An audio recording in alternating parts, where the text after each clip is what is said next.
Rockstar just added 4 new drift upgradable cars in GTA Online, even including a new drift car, which you guys can get currently for completely free. So for this video, I'll be breaking down how these things handle, give my honest first impressions, and hopefully you can make a really nice, informed decision if you want to get them as well or not. So the way that I will be testing these vehicles will just be directly through the drift racing. If you guys did not know, you can just start any drift race, and all of these new drift cars will be available to pick. Unfortunately, it will just be their default versions. I really wish there was an option to just use a fully upgraded one without buying it. However, this will be a really nice insight of what we can expect. So the first car is the Chavos V6, a car that was already previously in the game, but now has access to the drift tuning. The next one is the Gauntlet Hellfire, similar to the Chavos V6. It was already in the game previously, but now it can be upgraded with the drift tuning at the LS car meet. The Dominator FX is the other one, and the final new drift upgradable car is the Hardy.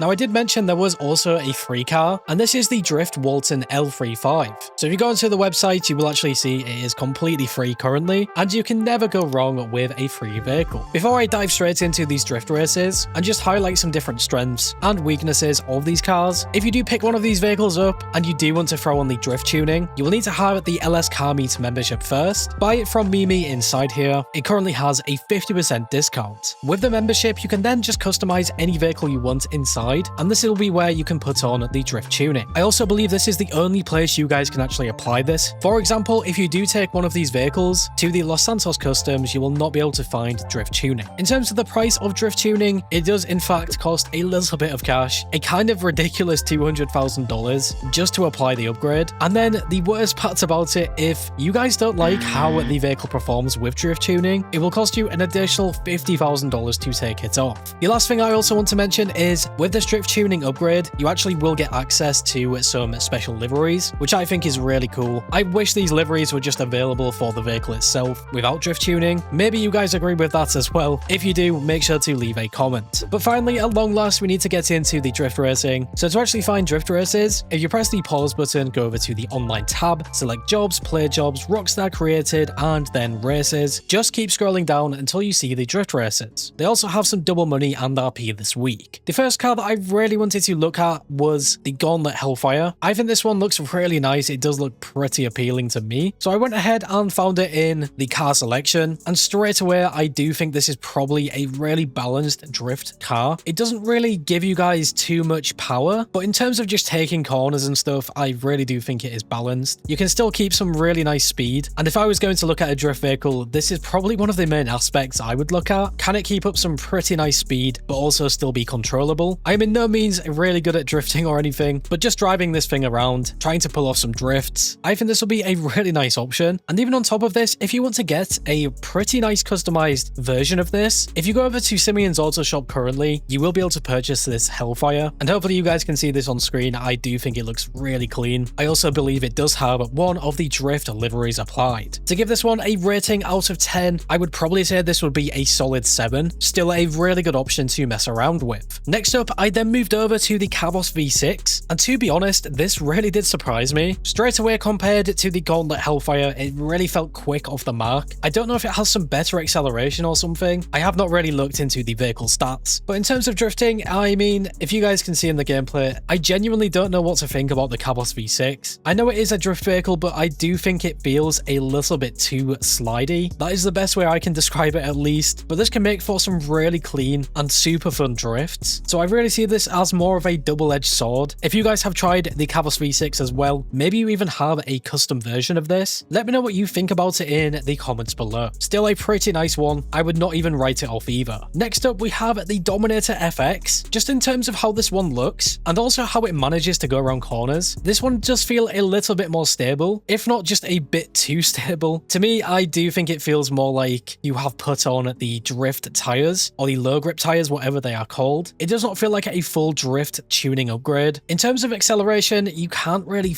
pick up too much speed. At least that's what it feels like to me without the fully customized and upgraded version. I still think it looks like a typical drift car, and you can still hold the drifts, which is another really nice feature. They seem to hold pretty well, all things considered. And the last car with the drift tuning upgrade is the Honest Hardy. In terms of appearance, I think this one looks really similar to the Dominator FX. It looks really sleek. The first thing that I noticed noticed as soon as the race started was the acceleration. It's really quick off the mark, and because of this I feel like you can just hold drifts for such a long time. You can go around pretty much all of these corners and long windy roads. I mean, just look at this drift here. I mean, I just love this one, and just drifting around with this really makes me want to put on the drift tuning kit on my Anis Hardy. I also wonder if we can actually do the taxi work missions with the drift upgrades on this. That would be really interesting if we can. Something that I definitely want to test out. It would probably make the taxi work a lot more fun. So far, I do think this is my favorite, but we do have one more vehicle to test, and it is the free Drift Walton L35. So of course, you can get this for free on the Southern San Andreas Super Autos website, or instead you can just find this at Simeon's Auto Shop, just like all of the other drift cars so far this week. So it will have some different customization, so it's technically not free if you buy it from Simeon's, but in turn you do get some upgrades already pre-applied, which might be a nice touch. To get into the drift race with the Walton L35, I did not apply any upgrades. This is just the stock version of the Simeon one, which only cost me about $65,000 or something. And yeah, in terms of all of these drift vehicles, already I do think this might be the best one, or at least I would put it on par with the Anis Hardy. It seems to drift really similar in my opinion, maybe just a little bit better with a bit more control. And I think the factor that really pushes this for me being the best drift vehicle from the event will of course be the fact it is free for 2 weeks. I think that is a huge advantage already. If you guys want to get straight into drifting, just picking this vehicle up for free is absolutely huge. And just remember, because it is already a drift vehicle, I don't even think that you have to put on the drift tuning upgrade. It will already be drift tuned. Now, I did buy mine from Simeon's Auto Shop, like I've mentioned a ton of times already, so maybe the Simeon one might already have this on, and the free Southern San Andreas website Drift Walton might not have it. I do not believe this is the case, and I think both of them have it anyway. So yeah, for my final verdict on these new drift cars, the Chavos V6 is really stable, pretty nice at drifting, a solid one to pick up. The Gauntlet Hellfire as well is